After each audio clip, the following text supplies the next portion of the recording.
Okay, folks, so now we're going to talk about the synthesis essay on the AP English language exam. So, this is essentially a research based argument that they will give you a prompt, they will give you six sources. You need to create an argument using at least three of those sources. So, here I think they're really looking to see how you can combine different sources into your argument. And you want to remember that you are building an argument with your sources, you are not merely repeating your source's argument. So, a prompt from a few years ago was this one. Should our school establish, maintain, revise, or eliminate an honor code or honor system? And then they give you six sources relating to honor systems. You skim through them, choose three that support your position. Notice that in this prompt, you have several positions beyond yes, honor codes are good or no, honor codes are not good, right? You could establish one, you could maintain an existing one, you could revise an existing one, you could eliminate one entirely. So you should feel free to argue for a nuanced thesis statement. I think that a strong synthesis essay begins by providing brief context. This is a College Board's language. They suggest that your introduction should explain why educated, informed citizens ought to read on. Just like with the rhetorical analysis, your introduction can be short, like 2 to 3 sentences.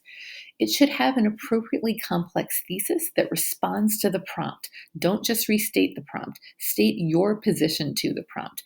And remember that you don't just have to take a black or white position. Don't oversimplify. You can acknowledge shades of gray.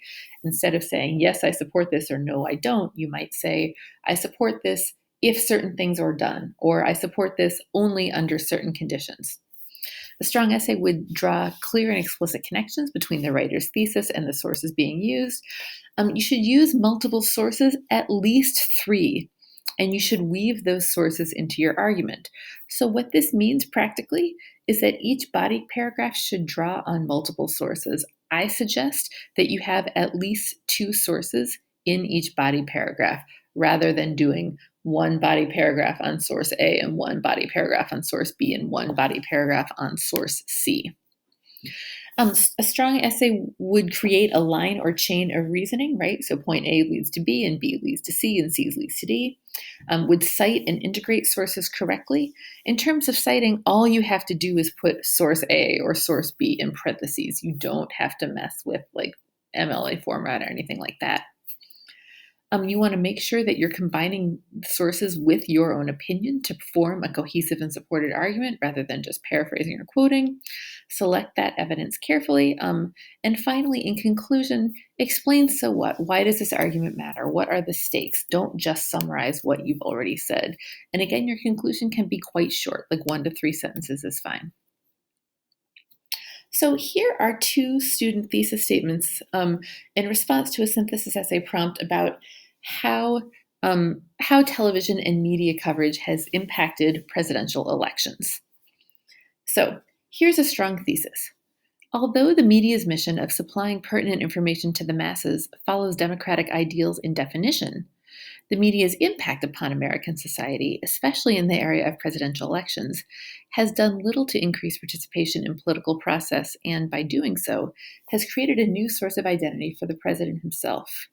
So, note how nuanced that thesis is. I think the wording is a little wonky, but this writer is staking middle ground, right? This writer is saying, in theory, or like in definition, as they say, media coverage of presidential elections is like serves democratic ideals.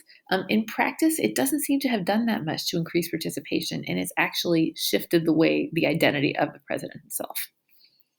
And so, contrast that to this thesis here. Some people may state that television has had a positive impact, but I disagree because television has shaped a person to be shown how an audience would like to see him.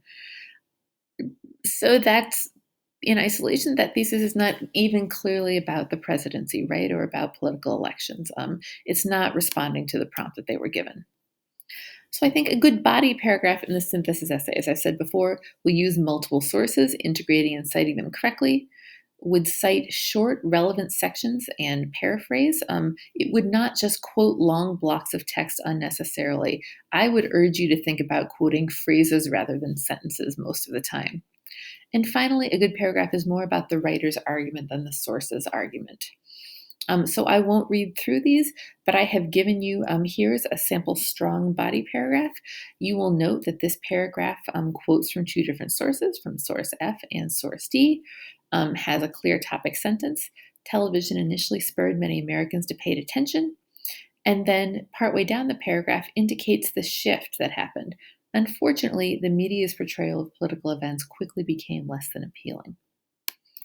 And then you can contrast that with a couple of weak paragraphs. I think weak paragraphs rely too heavily on one source, which leads you to summarize the source rather than comment on it.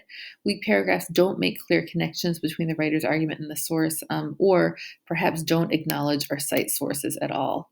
So this paragraph is weak because it's really only citing one source, and as a result, it's really just summarizing what source C says. The writer is not presenting any argument of their own. And this paragraph, while it does have a clear and interesting argument, it's not using any sources at all, or at least it isn't citing them, which ultimately leaves you wondering, okay, but what is this based on? So again, remember that your introduction and conclusion may be short, 2 to 3 sentences. I urge you to look at the strong sample essays and the grader's commentary that you will find on the AP English website that I've given you a link to. Let me know if you have any questions. Good luck. Bye, folks.